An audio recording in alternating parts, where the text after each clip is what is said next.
So now we'll be learning about papillomatosis. Okay, papillomatosis. So what is papillomatosis? So whenever we talk about papillomatosis, there are two types. One is juvenile onset laryngeal papillomatosis. Other one is adult onset laryngeal papillomatosis. So when you look into your vocal cords like this, the vocal cords it has anterior one third, middle one third, and lower one third. At this area of anterior one third and middle one third, there is high chances of having maximum tension. Okay, so at this area occurs the Rinke's edema. At this area occurs the pachydermal laryngitis, and at this area again occurs the juvenile onset laryngeal papillomatosis.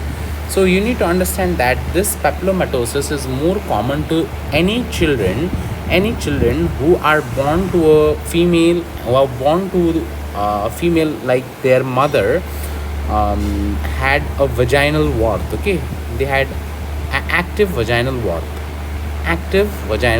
Okay, and having an active vaginal wart, there was a delivery that happened, and vaginal delivery that happened, and that had led to the transmission of that active wart into the child, and that will present with juvenile nasopharyngeal papillomatosis.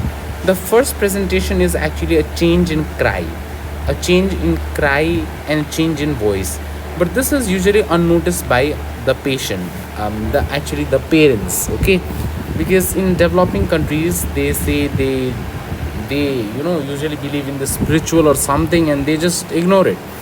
But later, when there is a gasping, when there is stridor in a child, the patient becomes aware, and at that particular time all the areas of your larynx has already closed, and there might be a biphasic stridor. Okay, initially there might be an inspiratory stridor, and later there might be a biphasic stridor.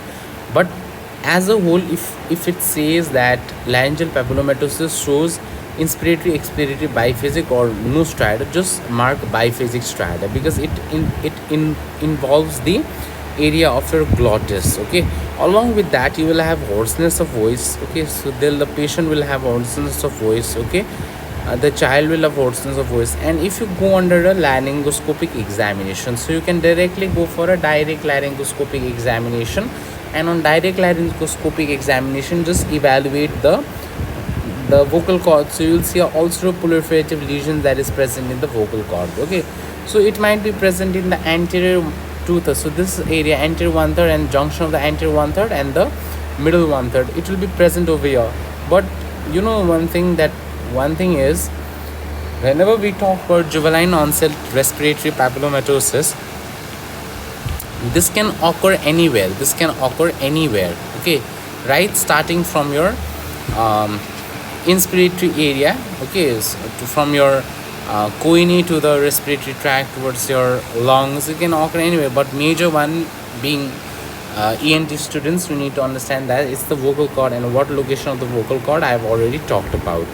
Now let's talk about the most important thing, that is how are we going to treat this patient. So for the treatment you have to go for a carbon dioxide associated laser. Okay, carbon dioxide laser excision is actually preferred in this case, or we can also go for a microdebrider. Remember that there is HPV-6 and HPV-11 strain of herpes of human papilloma virus that is actually responsible for causing papillomatosis. Now we need to understand that there is high recurrence in the case of juvenile age group, but in the case of adults it's very low recurrence. Okay, and in adults the prognosis is also very good, but in the children the prognosis is not good. Okay, it might recur. Now you need to understand that what is the aim of therapy. So why are we going for treatment of papillomatosis? So one is we want a clear airway. Number two, we don't want it to recur. Okay, number three, want to prevent stridor, and we want to prevent death. Okay, and we want to preserve voice. Okay, besides surgeries, various medical therapies has been actually brought about. One is interferon alpha, but the side effects is chills, fever, malaise. But just remember, interferon alpha is one of the newer modalities that we have brought about. Other one is 13 cis retinoic acid. 13 cis retinoic acid. Apart from direct laryngeal examination, you can also go for flexible endoscopy, and you can go for CT head and neck. Okay, and evaluate. If it's a very very late stages, you might have to go for a full body scan. Actually, where is this papilloma extended? Okay, till where has the papilloma had extended? The next thing is adult. In the adult is the same thing but less prone, and same thing. Okay, hoarseness, aphonia, respiratory difficulty can also occur in adults. This was all about juvenile onset laryngeal papillomatosis.